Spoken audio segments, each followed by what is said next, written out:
Ойланып көр.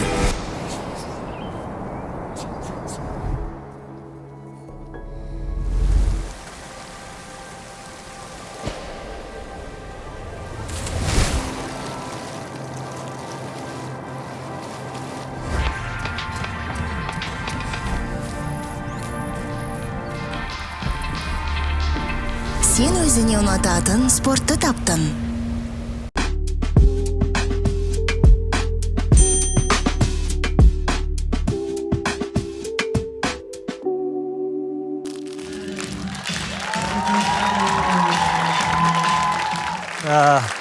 Саламатсыздар ма? Қош келдіңіздер. Қалайсыздар? Амансыздар ма? Вообще, мен негізі не істейін дегем. Вообще бүгінгісін кәдімгідей андай амандасамыз ғой біз мысалға. Армысыздар, бүгін бізде осындай құдырлы жобасы осындай деп соны кішкене ар жақта экранның артында отырған зрительдарға кішкене біздің атмосфераны көрсетіп, бір айғайлап істегім келген. Мысалы, мен қазір амандасып бетінеткен кезде давайте барлығымыз бірге айғайлап, сөйтіп күштілеп тұрып бір атмосфераны көрсетсек. Сендер тоже кішкене шулап, қолдап. Болды. Мен как? Бәріміз өлмей қалсақ минус аура үйге қайтасың ғой бәрі. Үндемей қамайық деп атқан жоқпыз, но өздерің көрдіңдер. Короче, ешкім қадамайды мені, иә? Сен алам ба, мен сендерге жалпы? Қадамаймыз.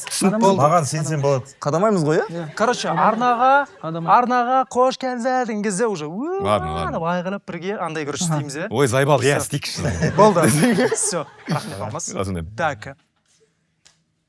Барлықтарыңызға сәлем, бұл құдырлы жобасы арнаға қош келдіңіз.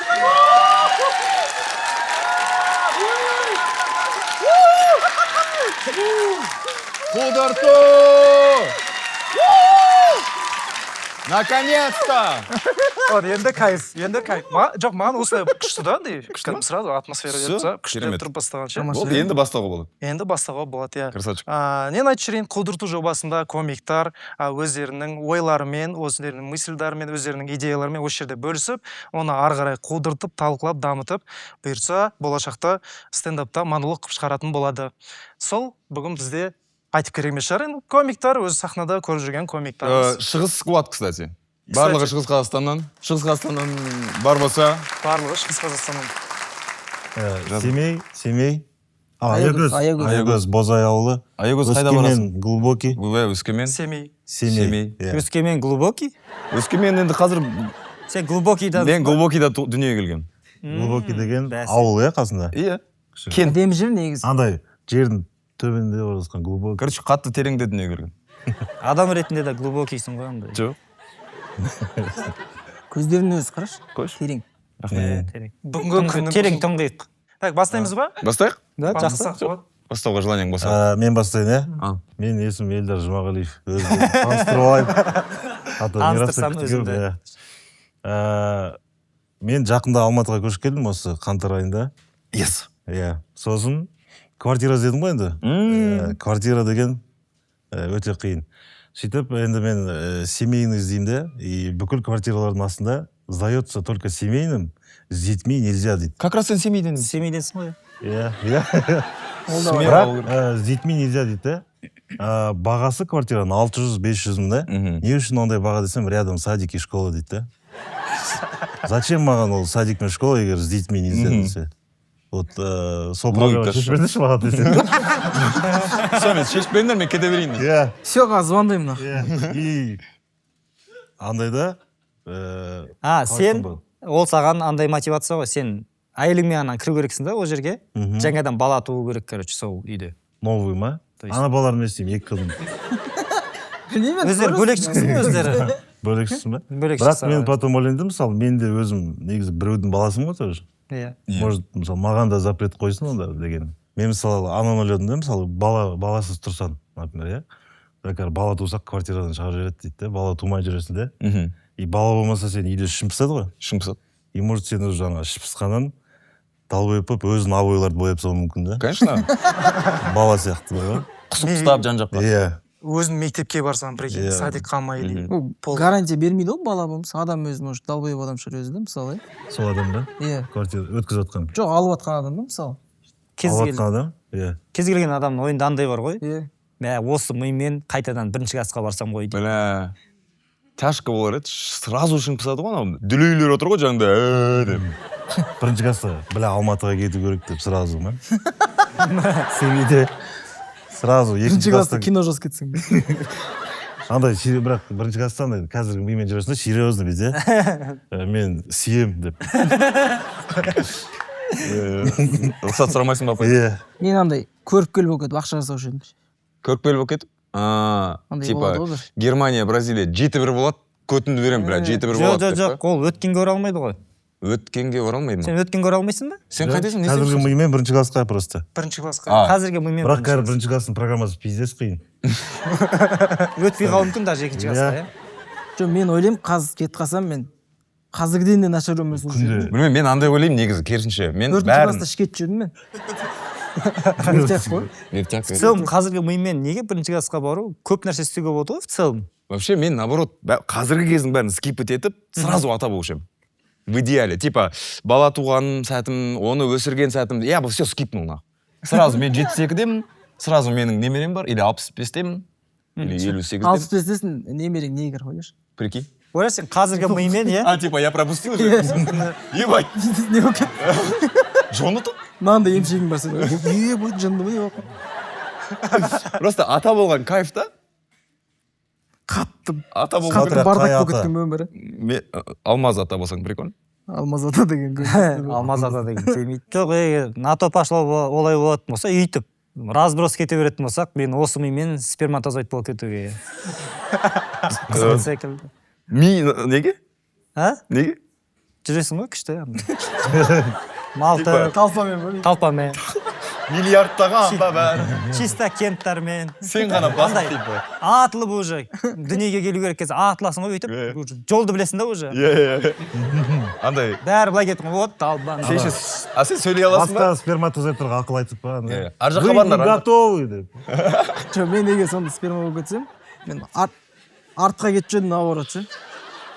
Нахуй өмірге келіп, артқа қарай беріп жүрдім. Негізі біз... Унитазға емес токен. Тағы да раквина. Кім фу деді? Фу деді. Жарайды. Тілеген бастады ғой бәрін. Тілеген ғой. Сөйлей аласың ба сперматозоид ретінде? Қалай? Сен Енді былай, ассалаумағалейкум деп. Ана қазір тиктокта шығып тұр. Мен сперматозоид. Мені унитазға лақтырма. Иә. И ма, анау.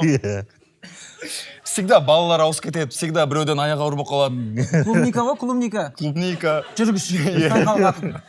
Қанымды қарайды. Клубника. Танысуға болмайды онда. Сонда айналып келгенде получается, с детьми нельзя деген кезде дращет сап кіру керек па үйге? Иә. Боссың да, дет жоқ. Ол да зиян да квартираға. Ана, есіктің алды, немене маңдай. Немене, сен жаңағын айтып отқан жоқсың осы сөздерді, қазір немене болып қалды ма? Коврик. Түнде жатарда реально адамдардың үйінде не болып отқанын білмейсің ғой шынымен ше. Тілеген примерно үйде жатады да, бля, сперматозоид болса. Мен квартираны ойладым. Сен квартираны ойлайсың.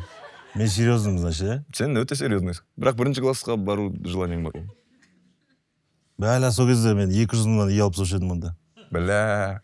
30 мыңнан болғанда десе. 30 мыңнан. Сен ол кезде... Бір қойға үй алатын кездер еді осы. Бәрін батя ступить еткен кез ғой. Всегда сондайда андай үлкендермен сөйлесесің ғой. Маған ана 48 миллион гектарда 2 теңгеге бергісі келіп тұрған, мен нихуя пошел нахуй деген. Бәрі пиздес болған. Қалай, неге олай, кім неғып 2 теңгеге бергісі келіп тұрсаған? Менде мама всегда атаны андай сөйтіп айтатын, типа. Бір жылқыға бүкіл семейді сатып жіберейін деп тұрған. Иә. Алмай қойды ғой, семей керегі жоқ деп алмай қойды. Алмай қойды емес пе? жаңа 2 теңге дейтінше төле билердің кезінде де жетпейді ғой 2 теңге мысалы. Төле би деген қай төле би? Қас-қасырына төле бидің кезінде бірақ теңге болған жоқ. В том-то и дело, болса да 2 теңге жетпейді ғой. Жетеді. Қандай мағынада ол 2 теңге жетпейді? Типа ақша емес қой деген келіп тұр ма? Қазіргі заманға сай әңгіме етейік. Қачем ғой 6 ғасырдың әңгімесін айтып отырсың. Сөйтіп бірінші класстың төңірегі жетеді, ары қарай қачем бар. Қалқан боқ жібітіп отырсыңдар, болдық қойшы, болды өтіп кетті. Өздері с детьми нельзя ораламыз ба или қалай не істейміз? Жоқ, ол шешілмейтін вопрос сияқты. Сен сұрамадың ба, өзінен сұрамадың ба, неге садик школаны нетіп жатсыңдар? Уже неадекватный ғой, не үшін звондаймын, уақытымды кетіріп. Бірақ или брак. Или брат.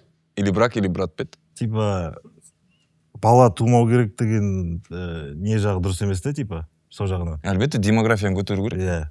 бәле сол екен ғой Демографияны көтеру керек, квартираның бағасын емес.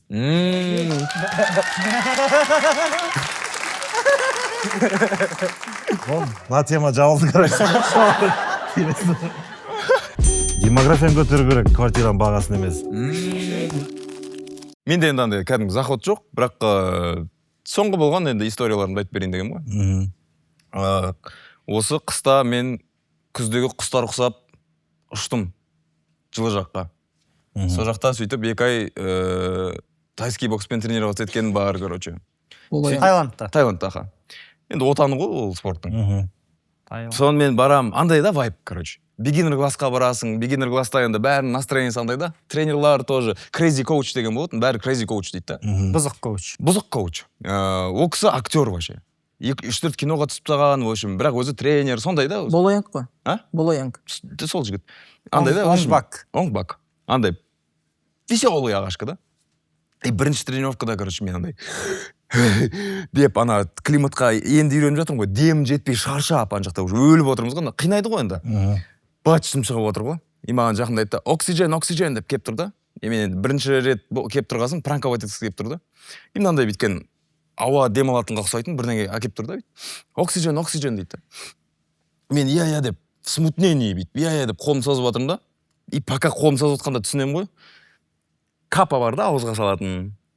Там подлокотниктар бар, там аяққа бар да. Тура сондай анау біреудің использованный да. Кап тоже. Бір соны беріп тұр ғой маған, дем ал деп маған. Деймін да мен, меня не обманешь, типа, я же знаю, это же кап деп. По-любому искелам. По-любому, брат. Это же кап. Я по ней оксиген, я знаю. Кстати, спасибо. Нихуя опыт. Сосын, примерно маған сосын, жоқ, мен мына жігітке прикол ұстаймын деді ғой, короче. Все, маған қадалып алды да. И барлығы бітті, сол күні тренировканың барлығы бітті, стретчинг істеп жатырмыз, артымызда адамдар алдымда. И орын бар да негізі. И ана кісі дәл алдыма келіп тұрып алып, бүйтіп. Мен ыңғайсызданып ладно деп сәл жылжып тұрдым. И ары қарай істеп жатырмыз, енді бүйтіп еңкейіп қалған кезде мандай асқазаннан 3 жыл жинап, осырмай жинап шыққаны бүгін шығарып тұр да маған. Тура мұрныма ша бейт. Қалай екен тайский осы? Жалпы тайский бокспен айналыстың ба? Не істедің қан жақта да біреудің осыптан не істедің? И андай қатты еще андай бәрі есту үшін специально бәрі қарап мән беру үшін кешірші деп ше ол маған бұрылып білген кешірші. Кешірші бұл негізі актерский үйрететін жер. Сен қателескен. Сөйтті да. Қатты экспресс. И мен андай ауызбен істедім екен білмейсің ғой енді. Ауызбен істемесе ато чо да, не істей аласың ол кісіге. Типа, не істей аламын мен? Аторе крейзи екен. Крейзи. И андай. Жоқ. Басқа тренировкаларда мысалы кетіп бара жатасың, рандомно біткен розовый парик киіп алады Қандай да. береді ол малымыз? Сасық коуч десеші. Гитарамен ән айтып, тайгер майт ай деп қудыртып, сондай ағашқа да. Сондай настырмен жүргем. Бір кезде маған қарайды да, андай shadow box дейсің ғой, бой істению. 2 тай сол crazy коучпен бір-біріне қарап әңгімелесіп тұрды да. Так. Деп маған жақындады да, все, сен кеттің мына жерден, здесь не будешь тренироваться деп. Интермедиат классқа барасың, сен по уровню нормально интермедиатқа барасың деп. Жақсы, короче, мен заттарым жинады да, ап бардан жаққа. И бара жатсам ан жақта именно балаларша грушаны.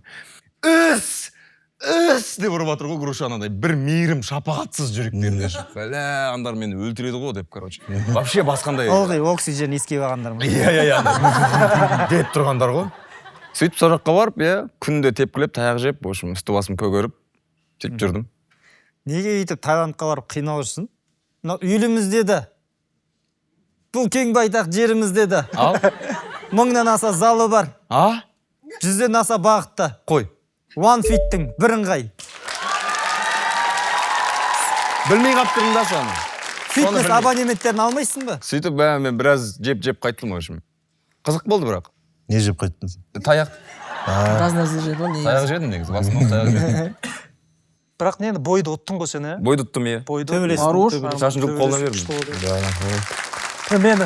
Мен бір айырғанда сен бойға неттің ғой, шығардың алдында бір күн бұрын сопернигіммен екеуің күшті дос болып тамақ ішіп отырсыңдар Иә, кәдімгідей ше. иә. Сол қатты угар соған мен болып айтамын ғой еще постоянно бір бля андай сияқты да ауылда старшактар келеді да шығасың ба дейді шығамын дейді шығасың ба шықса қарап тұрмаймын дейді да екеуі все кеттік төбелесесіңдер дейді да и андай бір жаққа апарады ғой төбелесу үшін бір қораға бір жаққа барасың дейді и кетіп бара жатқанда мен ана жігітке вообще против ничего не имею да досым да вообще Иә. типа мен жақсы көремін вообще ол жігітті төбелесуге желанием жоқ мен и кетіп бара жатқан кезде старшактар андай боқтасыңдар дейді да пока андай сөгіп қалмау и кетіп барып қотақпас өзің қотақпас и сөйтіп короче жинайсың да іште злость мен пацифистпін вообще мен ондайға и ана жігітке канадец Лука есімі Ауылмен шығасың ба? шықса қарап тұрмаймын үй шығамын ба Перебил. қотақпыз өзің қотақпас соны андай тура сондай да и мен Лукаға айтамын аты Лука канадецтің соны айтамын да брат бір трэш ток істейікші бір боқташы мені деймін да настолько вежливый адам да сен сасықтың деп айт сен сасықсың тағы бірдеңе айтшы десем тоже андай айта алмайды да андай тоже и сөйтіп ака тамақ ішіп отырсақ айтады да канадец достарына айтқан ғой в общем мен сопернигім табылды Қазақстаннан екен қазақ жігіт екен достар айтқан ғой болды деген ғой короче значит там казахи это делают для кайфа типа дейді да for fun они это делают типа бітті көтінді айрат деп мен айтамын брат ондай емес мен нефрмін Алматыда анау сенбейді саған мен вообще ол сенбейді жоқ саған келіп айтса алмаз десе Таиланд жақты ма десең духтан сынғап тұр ғой короче анау иә кішкене сол достар айтып жүрген ғой ол қазақ болса өлтіреді ғой сені деп хотя мен ондай қазақ емеспін ғой Тем более Таиландта кот айырылу вероятность көп. иә? ну да Ол жақта бамбук тебетіндер көп қой анда бүйтіп. иә Деп. А сен как раз озынсың еще. Бір точканы тепкен жоқ па былай чисто бойдан? болды қой деген ғой Қарсыласының аты Лука болды ма? Лука. Соған бүйтіп құлатып, бүйтіп как вам моя Лука?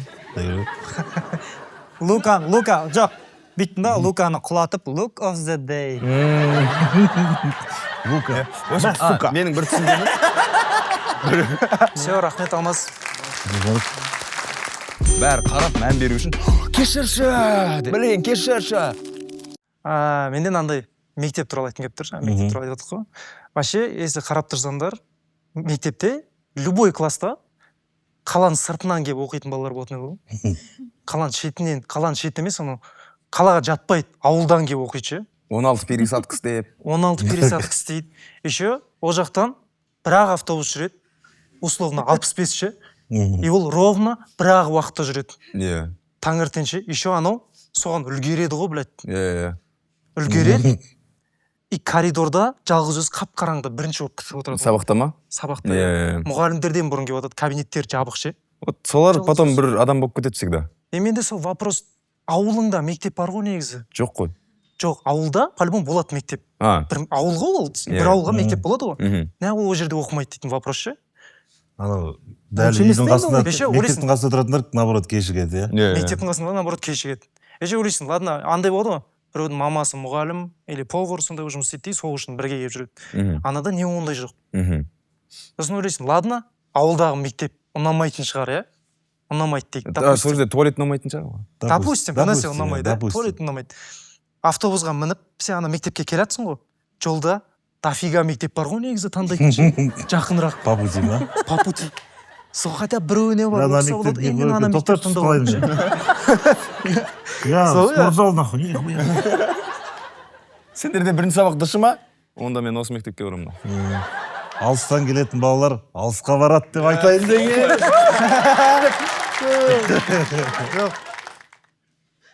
алыстан келген балалар алысқа қайтады дегенде бар. Натуре ойлайсың анау 1000 километрден келесің ебать таң атпай 1000 километр деген ол Алматы мен Семейдің арасы жоқ оны таңғы 5-те тұру керексің ғой сен 6-та автобусқа үлгеру үшін как минимум жоқ оны еще сөйтіп көтің айырылып оқып қалсаң конечно бір жерге кіресің ертең бір жерге тесіп шығасың сол ғой көтің айырылып оқисың жоқ просто негізі жақын жерде оқи берсең болады ғой енді олар сапа іздеп жақсы өмір іздеп баратын шығар енді ол явно андай ғой ол сапасыз типа мектеп вряд ли андай 2 сағат автобуста отыру оның хобби вряд ли ол сүйеді блядь ертең сука 5-те мен таңертең вот ол обычный орта мектеп болса ше мысалы мен орта мектепте Остановкада оқыдым Ассалаумағалейкум водитель мырза.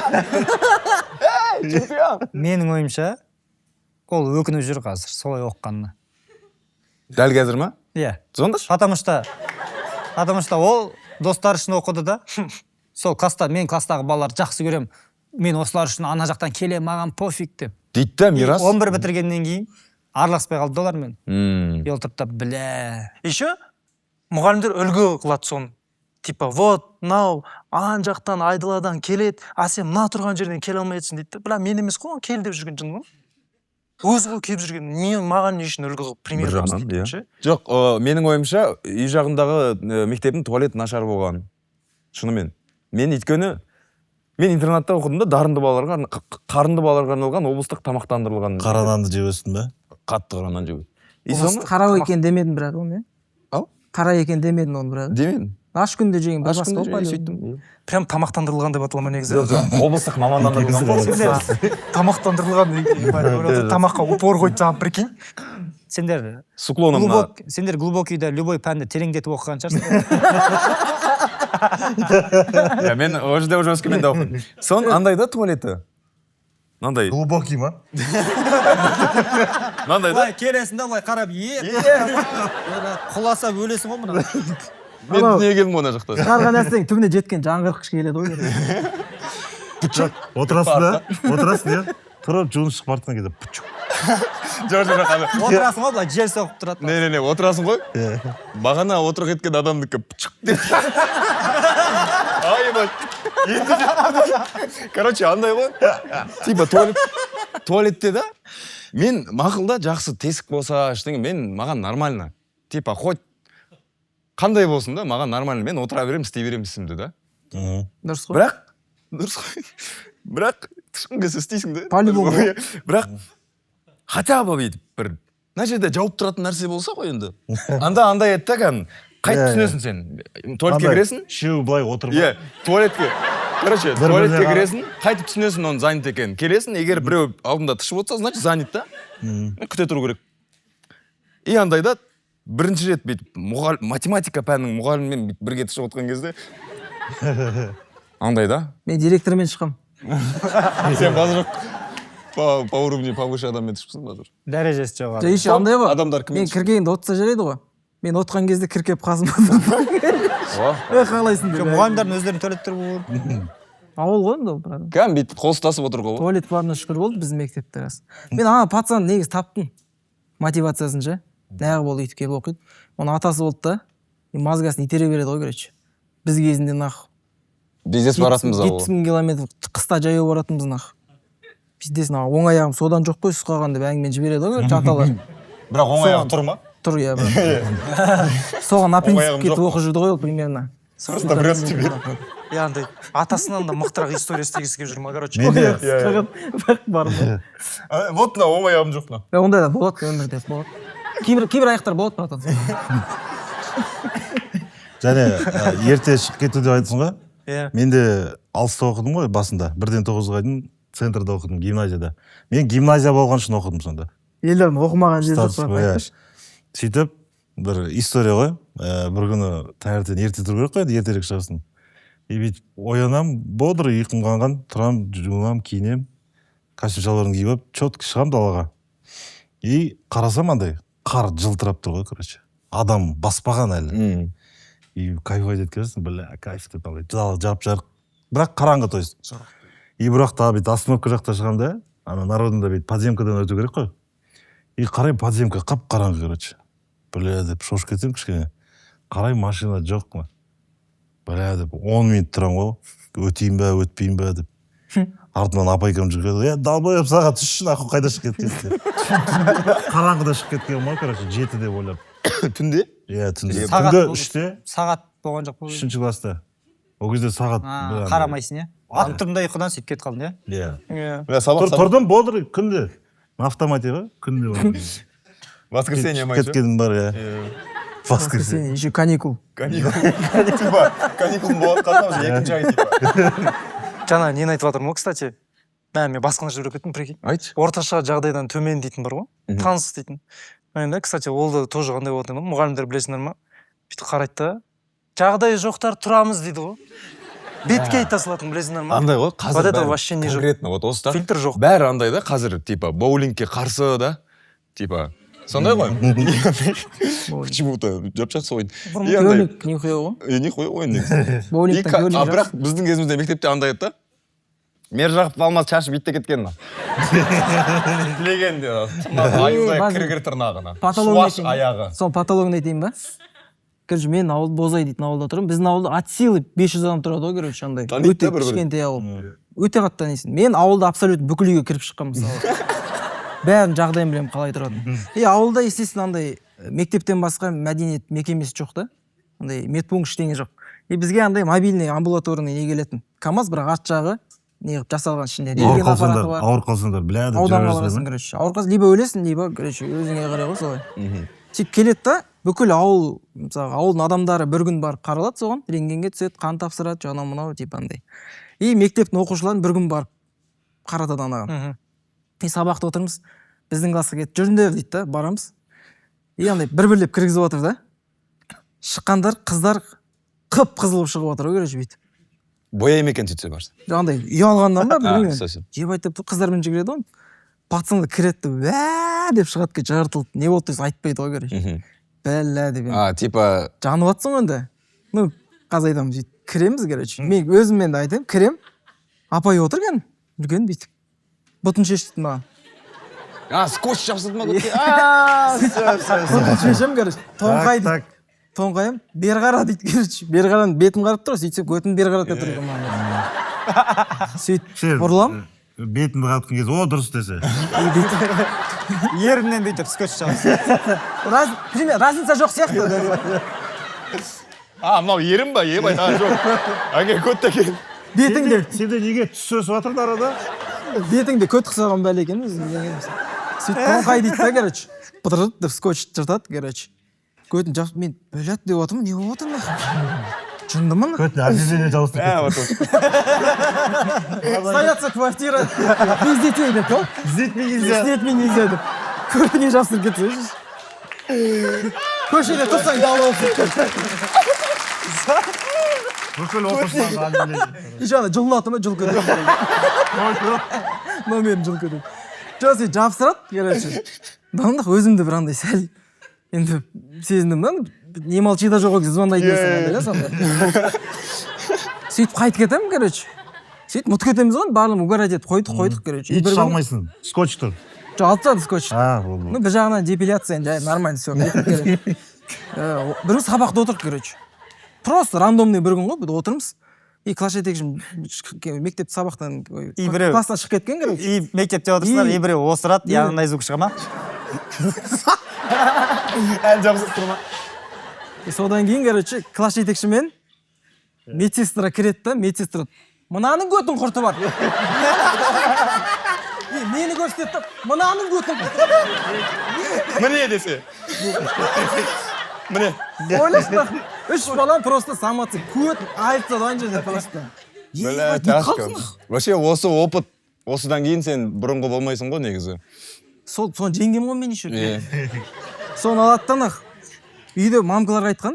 И мамка үйде мен көтін деді. Сен мен позор үшін. сені мен көтін құрттап жүр ма Соны айтамын, мен айтамын, мен айтқым келді десеңіз. Ебать, нормальный нәрсе берсеңдер құрттамайтын едім ғой, айтамын деймін. Көтін құрттаған бәле. сенің бір таңдауың болған сияқты Саған, бля, Болып жемделгесің ғой, шоң бірден келе. саған балыққа шығып, бүйтіп, көтенмен суға кіріп кету керек қой. Сен балыққа Көтіңмен стойсын. поплывок сияқты шығып тұрады. сөйтсе айтады соны істеп жатса жанында ондай беректе екі балық темекі шегіп отырса екі балық Ана, кабинетке балық салып келді. Так, кімде құрт бар? Алыстан келетін балалар алысқа барады деп айтайын деген. Мен айтып жүрейін. Айтып жүріңіз. Соңғы кездері байқаған жоқсыңдар ма? байқадық Байқадыңдар, тоже, көріпкелдер туралы әңгімелер аза кетті, андай бір. сол әңгімелер қайда кетті Бұрында қатты қызық, постоянно сөйлеседі өте қызықты еді бұрында. TikTok листать етудің орнына көріпкелдер туралы әңгімелер естіп, андай бір. Жамбылдың ар жағындағы бір ауылда бала туылыпты. Тула сала сөйлеп кетті дейді. 2010-да елімізде бірдеңе күтіп тұр деп андай. еба деп Легенда бүкіл елмен бар. күтіп жүруші еді ғой андай 3 жыл бар деп әлі деп 2012-де бітті бәрі деп. Ванганды архив біткен сияқты уже көрінбей кетті.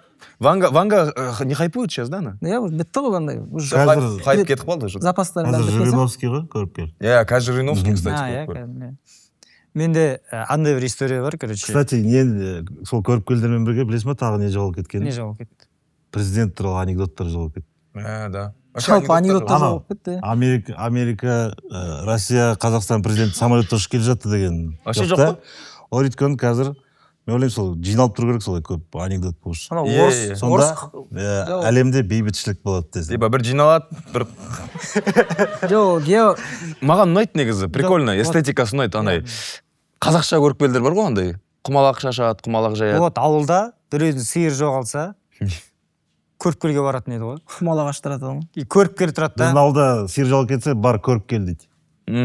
иә иә сөйтіп көріпкел тұрады да бұдан сиырың әлі тірі деп тұр ғой еба деп ана Біздің қуанып ауылда кетеді бірақ ғой ана просто көркеледі. Табасың. бірақ 2 аптада таппасаң өледі Типа, Ол өзіне басқа хозяин тауып алды. Болды. Ол енді басқа біреу сауат. Осыны қабылдайсың. ауылдағы көріпкел битва экстрасенстағыдай сөйлейді ғой кәдімгі шын. кімдегідей Битва экстрасенсов. аха. Кетіп қалды ғой. Прикольно, мысалы да, қой тышады да, қой. Прикольно, домалақ қылып тышады да. Соған қарайды да, делать нехуй да, сен кезектесің, жайлаудасың, или бір қой прикольно домалақ болып күшті тышты. И ол қатайды. Сонан тұрады да, или чо, шахмат сияқты 9 құмалақ қой ертеді жібереді там. Сондай ойындар пайда болып кетеді боқтан да, мысалы. Айтып қой сол жалпы айтшы цивилизацияның даму барлығы делать нехуй болған адамдардың арқасы. Вообще делать нехуйлықтан. ұбт тапсыратын кезде сондай жерге апарады ғой мама. Оған дейін сенбейді да чисто ұбт-ға. қанша алады деп па Иә. Мені сон емшіге апарды, бірақ не помню, бірақ короче конкретно темекі тартқаным үшін апарды ғой. Бля, өзімді андай алқаш сезініп кеттім бар ғой. Кодировать етуге апарып жатқан сияқты короче. И ана кісі тұрады да темекі шегеді дей салды ғой. Ебать. а сен темекі шегесің Страх. Иә. И мен тұрамын да шегесің ба дейді. Иә дедім. Еба, сен де иә Өтірік дейсің. айтсам, как будто пиздец болады. Анау, короче, мынау қазір өтірік айтып тұр. Одан сайын батып кетесің ба? Темекі шегесің ба? Иә, жүрші келік. Сосын Былай алып кетіп, мен негізі көріп келе емеспін. Қойдың дей салшы, бля. сөйтеді де. Бля, бір 20 минут арқама бірден істеді ғой, короче. оздоровительный Қамшымен тигізіп бірден істеді. Отырмын, ебать. оздоровительный қамшы Темекі шегуге желание кетіп қалды ма сразу? Типа сондай мушать етіп жатырмын өзіме. Танымақ кәр, надан кейін қой кетемін ба не деп. қолыңа темекі алсаң көтере алмай қаласың деген Қолыма тигізсе бірден түседі. Қылышпен қолын шауып тастайтын. енді шексе Канан кейін өлесің пиздец шатырым тайып, неге айтып қойды дал қойып па деп. Зал. Бірақ темекі шегіп алғансың ғой. по факту өзің айтып қойып тұрсың ғой негізі иә? Негізі Вот, короче, мамкаға 3 рет па темекімен ұсталған, и үшеуі де өте күлкілі ғой ұсталған. Бірінші ұсталғаным ауылға жазда барғанда братчик екеуміз шегіп жүрміз. И сөйтіп бір мен қайта семейге кетіп, мамка ауылға барып анаға айтқан ғой. Сен темекі шегіп жүр екенсің ғой деп. Жай прикол ретінде айтты. Кім айтты? Елдер айтты деді. Қайдағы ол өзі шегетін деп айтты. Біріншісінде осылай ұсталдым. Екіншісінде дворда пятиэтажка үйде тұрамыз. И балалар бет темекіні тұтатып жатыр да, мен айтамын, бәкәр, жүріп былай қарай келейікші, мен терезем көрініп тұр. Өзі апа кәр тұтатамыз да жүреміз нафа. Мамка қара қалып, 1 секундта болмайды жар олай дейді да. Давай деп, бүйтіп жатқан кезде, Елдар деді. Ебай. Былай ғой. И үшіншісі, неден, остановкада киосктар бар ғой. Содан 4 штук темекі алып, бүйтіп спокойно кетіп бара жатқан кезде. Продавщица Елдар, Сөйтіп мамка арттан келді, не алдың дейді ғой. Сағыз деген ғой. Кәне сағыз дегенде. Бүйтіп, алып тұр. темекіні алып шыққан. Шайнадым десе. Жоқ, қартама түрмелмей. Қазір новый орбит қой мынау. Табақ. бұрында темекі секілді сағыздар болатын Жевательный табак. Иә. Бә, андай темекіні бүйтіп точно ешкім көрмейді деп қашасың да бір жаққа. Тығылып барасың да темекіні бүйтіп ашып қалсаң, Елдар десе темекісің. Мамаң болса. 20 штук мамама. Ішінде бір Шаш сары. ашып қалсаң, Елдар. Хормен Елдар. сонда сен мама сәлем есінші Если сонда чё, сен мамаң кішкентай кезден сен темекі тартатынмен ұстап алып үмітін үзбеген ба все таки андай Эльдар кажы қызын Эльдар қой Елдар негізі бір қой Елдар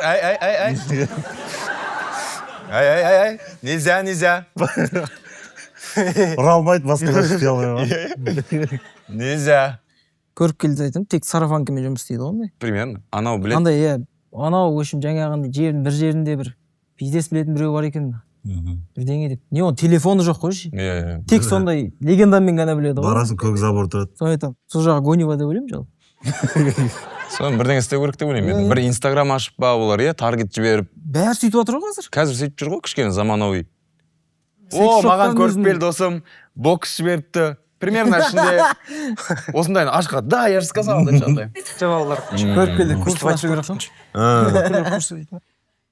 қой көріп келген звондайсың ғой брат мен кино шығарып жатыр едім предпоказға келсеші бля мен бармаймын өйткені атпайды по-любому киноны деп жоқ брат мен көріп тастадым уже дейді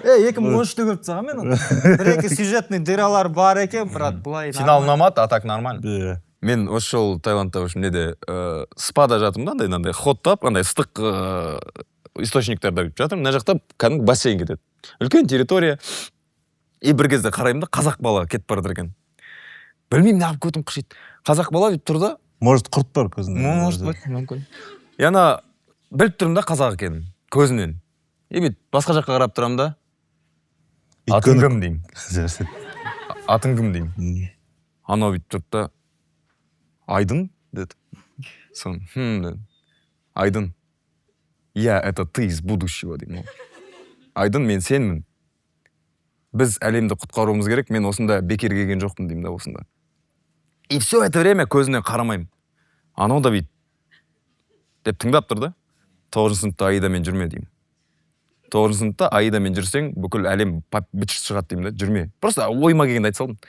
и мен ответ айырды ана бала жарайды деді суға секірді кетіп қалды сол күні бойы маған ата аналары бүйтіп қарады ғой бля анау кім вообще анау деп Таиланд қой түсінуге болады деген сөз менің братчикам бар да 2014 жылғы позорник блядь 2014 жылғы кім дүниеге келеді былай қараса гангнам стайлдан 2 жас үлкен иә 2007-тен кейін туылғанда жалпы позор позор вообще иә бір моментте ана ән атып атты ғой то ли BTS па то ли короче ана I like that you gon like that деген сол әнді братчикам то ли қосып жүрді ма айтып жүрді ма енді бірдеңе сонымен жас замандасы сол братчикаммен бірдей жаста бір бала кетіп бара жатыр көшеде и мен ана ән құлағымда да уже и бүйтіп кетіп бара жатырмын долго мы с ним идем бір дворға кетіп бара жатырмыз ана таныс емес бала и маған таныс емес бала қатты недоверчиво қарап кетіп бара жатыр да и мен де бүйтіп болды оған қарап алдым короче в ответ и екеуміз қарап и екеуміз екі подъездге кетіп бара жатырмыз уже әлі қарап келе жатыр маған и ойдық мен де қарап келе жатырмын и бүйтіп кетіп бара жатырмыз все уже бір бірімізді естімей қаламыз ау деген кезде I like that деймін ғой анаған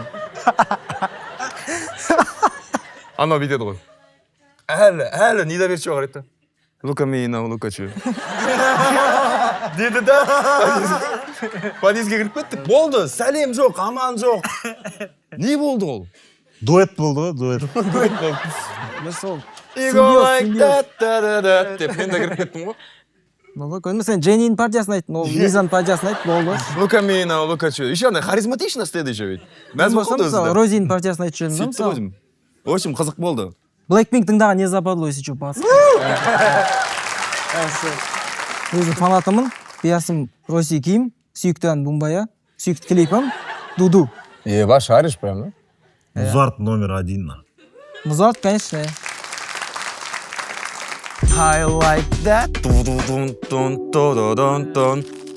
енді мен бір тақырып қозғағым келіп отыр қозғаш өмір болғасын бәрі болады енді қуаныш та болады қайғы да болады дұрыс жағынан қабылдаңыздар кетейін деп жатрсың ба иә сол жалпы сол кету жайлы жалпы негізі қазақтар бір салыстырмалы түрде орыстарға мысалы допустим да енді ең жақын қазір бізге орыс солармен салыстырғанда сәл өмірге немқұрайлылық қараймыз мысалы өлімнің өзіне сәл пофигтеу қараймыз да біз андай орыстарға қарағанда ше.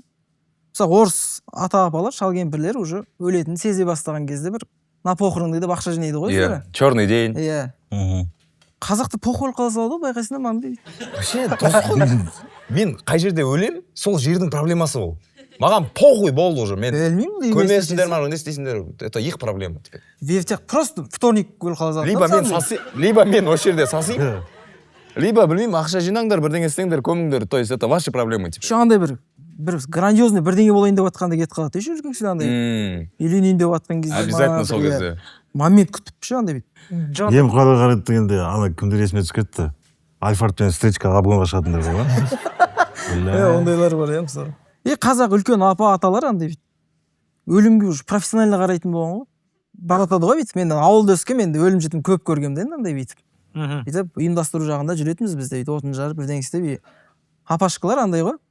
Машинамен келе жатқан кезде ауылда басқа жақтан келеді ғой. Жыртып бір әңгіме айтып келеді. Анау не болды? Бірдеңе. Ой, келдік пе мәштен түседі. Жоқтайды.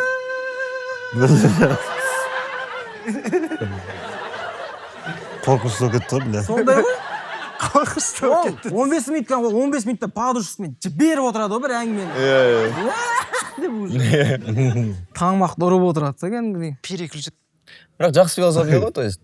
Жақсы ғой ол. Олар да кәдімгі Жеңіл қарау ғой. күнтізбесінде так, осы аптадан жетісі, одан кейін қырқы, одан жылына барам, примерно уже кәдімгі. Артынан тойға да кетіп қалса ғой, по идее еще. Араластырып жүре беремін ғой. Одан қалса қыста өлетін адамдар қиын ғой еще. Қыста өлім. Ауылды, тем более. Плов жеп отырады да, ана плов өлім бә. Андай крутой бар. Крутойлар ше, өзі біледі. Сен тойынды көрмей кетпеймін дейтін ше. Расчеттай ма? Өлімге қарсы шығатындар мынандай. Өлімді я подожду деп шандай, ладно. Өлім андай бір ауылды вообще бір түрлі қарайды ауылда ше андай бүйтіп. Бір адам өліп қалса да соны андай до конца қолданады ғой бір. Мысалы Серік дейтін мужик өліп қала ма? Ол анау марқұм Серіктің үй жағы деп өмір бақи кетеді. Ол үйде уже Марат тұрып жатыр вообще. Бірақ әлі марқұм Серіктің үйі анау ше. Марқұм Серік те жақта. Марқұм Серікпен араласқан кім бар еді ғой? Просто Серік популярнее был, всем новый. Анау легенда болғанға ауылда примерно ше потом. Легенда при жизни болған и после смерти легендада короче конкретно ауылға қалдырып кеткен өзінің атын ше. Нарицательный неме ғой короче. Балалардың өзіне анау марқұм Серіктің баласы емес па деп короче сондай да. Авторитеттерді ғана айтады. Марқұм деп авторитеттерді ғана айтады. Мен білмеймін сондай да. Гитлерді айтпайды, марқұм Гитлер. Марқұм Гитлер деп айт. Айтпайды Или Просто Гитлер. жарықтық деп тоже айтпайды ол. Иә. Жарықтық деп кімді айтуға болады ана лампочканы ойлап тапқан адам ғой. Томас Эдисон. Иә, Томас Эдисон. Никола Тесла ғой, Никола Ой, Тесла. Жарықтық Томас. Томас Эдисон ғой. Томас Эдисон ол патенттеген адам алғаш бизнесмен болды. Соған вот айтуға болады ана өлеңде. Әлемнің жарығы сыйлады сен маған. По факту. Иә, по факту. Томасым шалқып жүрсең. Я дарю светтен дейтін ше. Жоқ. Ондай ән естімеппін. Мен түсіндім. Я дарю тем, кому до него не делал. 2007-тен кейін туылғандар да? Күшті. Еще андай ғой, тоже есіме түсіп кетті. Андай, любой, мен жаңағы Аягөз деген аудан ғой. Каждый өз ауданның региональный газетасы болады. Батя постоянно сатып алады. Менің өлкем, тағы да. Иә, Аягөз жаңалықтар дейтін болатын. Батя сатып алады. Только из-за того, что өліп қалған адамдарды қарау үшін ана жерде артында тұрады ғой. Ашып отырады да. Ёптой, мынау да қайтыс болып кетті оны. Көрәт, өткенде ғана жүрген нақ. Иә. Еба, налда қайтыс кетті. Еба, суббота бинго болады екен. Әлі налда кетіп қапты. Бәші кроссовочтікі дема, блядь, Воскресенье мультфильм. Семейде ТВК-6 деген канал болады, короче. И ТВК-6 деген канал бүкіл семей бір кісінің қайтыс болып қалғанын көреміз ғой, короче. Сол прайм таймда болады ғой. Прайм таймда. Сол канал тұрады ма? Осы фотосы тұрады да, марқұм осындай жаназасына шақырамыз дейді да, осындай ресторан, осындай уақытта дейді. Бүкіл семей біледі ғой, қай уақытта, қай жерде. Некролог беді ол, қайтып айтшы. Короче, ТВК каналда просто. ТВК-6 деген канал семейде ғана көрсетіледі. Анау, короче, типа көретін канал емес, анау чисто по делу. Жұмыс, объявление. Короче, ол жерде астында сағат шығып тұрады, градус. біреудің туған күніне шақырғандар, мынау туған күніне құттықтайтын объявлениялар и келесі еске алу деп басталады. Иногда всё тек кетті. дорожкасына отырасың. Астында еще беговая дорожка, реклама, уголь продается. Анау, короче, Қолдың майы бар. анау неге контентке былай қойғаны бар. Иә. Чисто ақша бар ғой, короче. Объявление бір әріп 50 теңгеден кетті. И Натуре солай. Натуре Адам это. экономно айтса да просто айтады. Көмір деп жазсат. иә. И Дальше короче, Көмір и нөмір ма? мысалы көмір мен нөмір ғой керек. таңертең тұрасың да сен, короче. Так, сағат неше? 7:30. О, сабаққа шығу керек. Градус 30 жоқ. Бара беруге болады. 31 болса болды. Бармайсың. иә. И ол телевизордан айтады. Құрметті бірдеңе деп. анандай звук шығады ғой басына күшті Сирена сияқты шығады андай. дейді да. Бірінші мен Сабаққа бүйтіп отырасың. Андай бүгін сабақ болмайды. Бірінші мен дегенде дуп. Төртінші дегенде сука. Бесінші класс болып сабаққа кетесің ғой. Жоқ, хотя мен төрттемін десең. Сондай по делу канал, ең вообще жыртатын кешке жақын қой қалсам, мына жерінде кешке ТВ6 деп тұрады ғой. И Титаник көрсетті да. И бля, ақшаң қайдан алған Титаникқа десең, мына жағында Рен-ТВ деген тұрады ғой. Прямой Рен-ТВ алады да ТВ-ға кабелінде қосып жібереді, короче. Екі эмблема тұрады. Өте кайф канал ғой. ТВ6 Совместный ғой, Инстаграмдағы қазір. Кросспост. Иә. Мен ТВК алдым офисына барып көргем. Бля, офисын көрсең. Бля. Базардың ішінде ғой. Анан, короче, Кеш телевидение ма?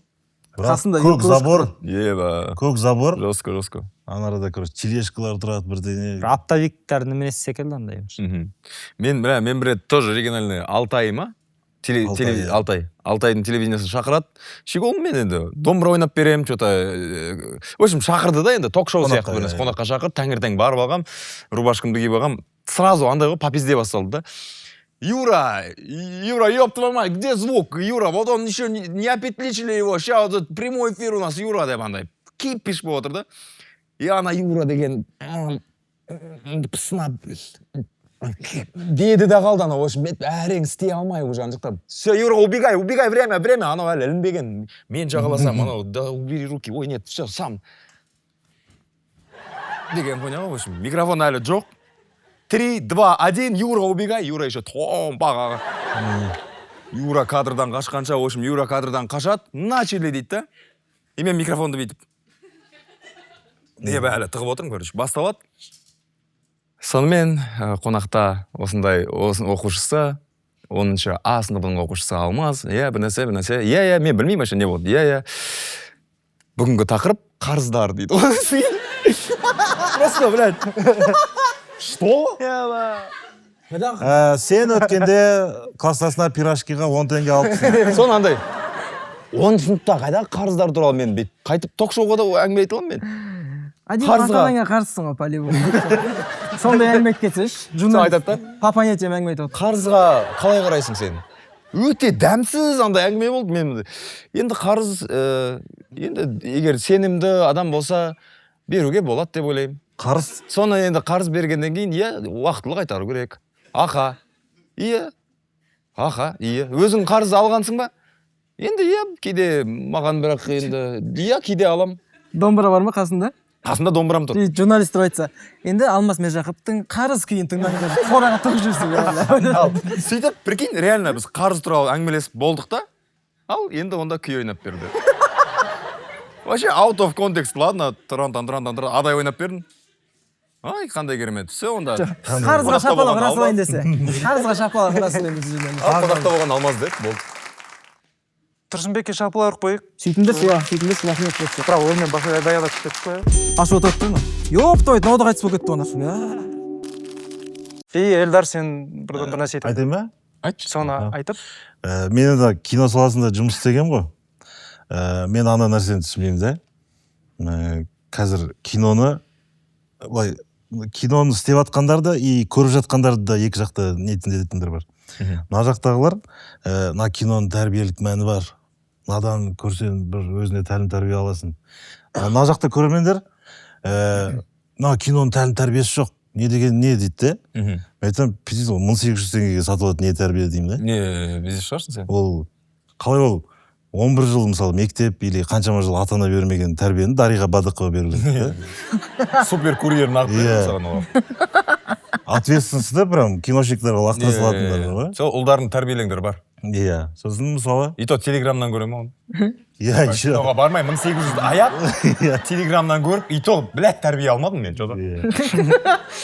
И мысалы жаңағы не бар ғой, комедия саласында ғой енді мына кино болсын, стендап болсын да, арзан күлкі дейді ғой тоже.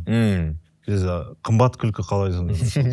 Богатый смех. Интеллектуально болу керек, походу. Стендапқа сонда бәрі. Осы әзілге мен ойланам әлі 2 күн, эссе жазып келем мен. Ой толғау жазам мен. Натуре болады осындай глубокий унитаздар. Болашақта андайға ұрысса боларға, өй, Дариға Бадықованың тәрбиесін көрмеген.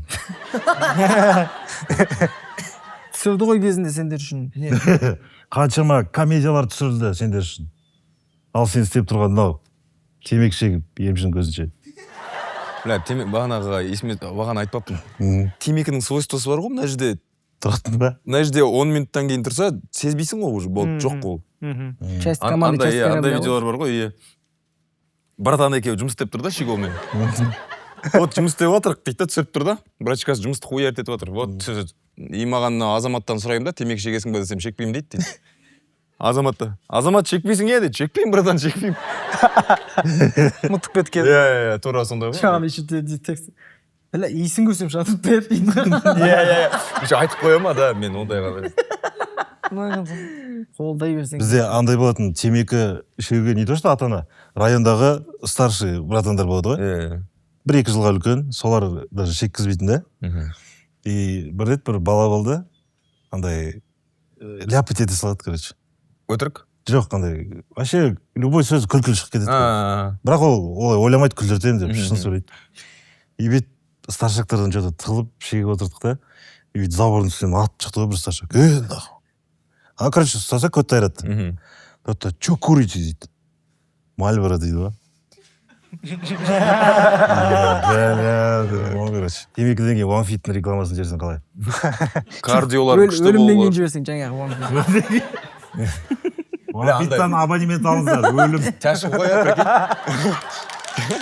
Біргей, сен темекі шектің өмір бойы, да? Сенде кеуде обыры, да? Ауыз қуысы обыры. Фотодағыдай отсын. Бычтын шығып атады да? Сол кезде кісілер келеді да?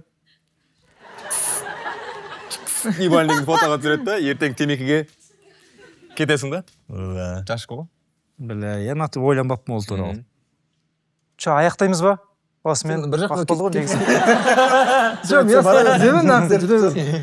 біз жауап шығамыз қазір.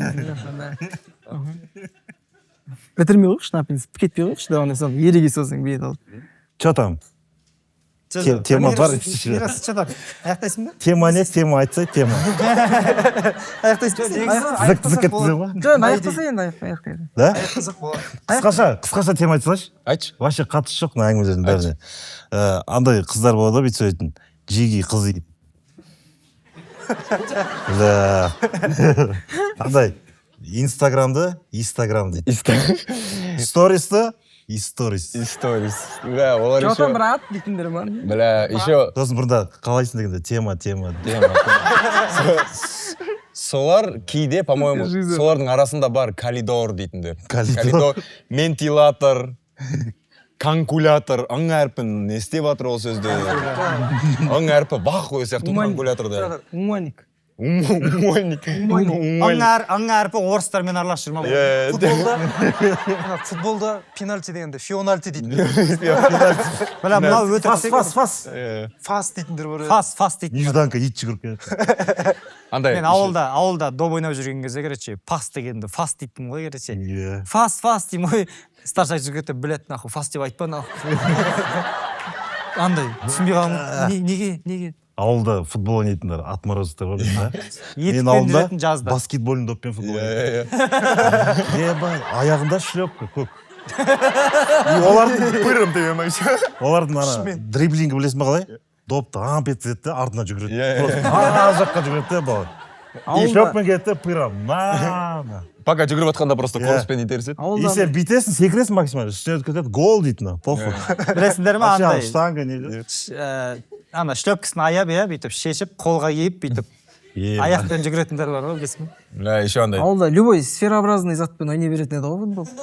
Аттың боғы андай баклашкада кете беретін негізі. Баклашка, Баклашка стабильно ғой. киімді орап бір-біріне бір ескі киімдер. Қой, енді точно аяқтай кетті. Жоқ, аяқтай. тағы не айтып отырдың? Жоқ, аяқтаймыз Болды. аяқтай. Рахмет келгендеріңізге үлкен рахмет. Bir шапалақтап қойсаңыздар болады.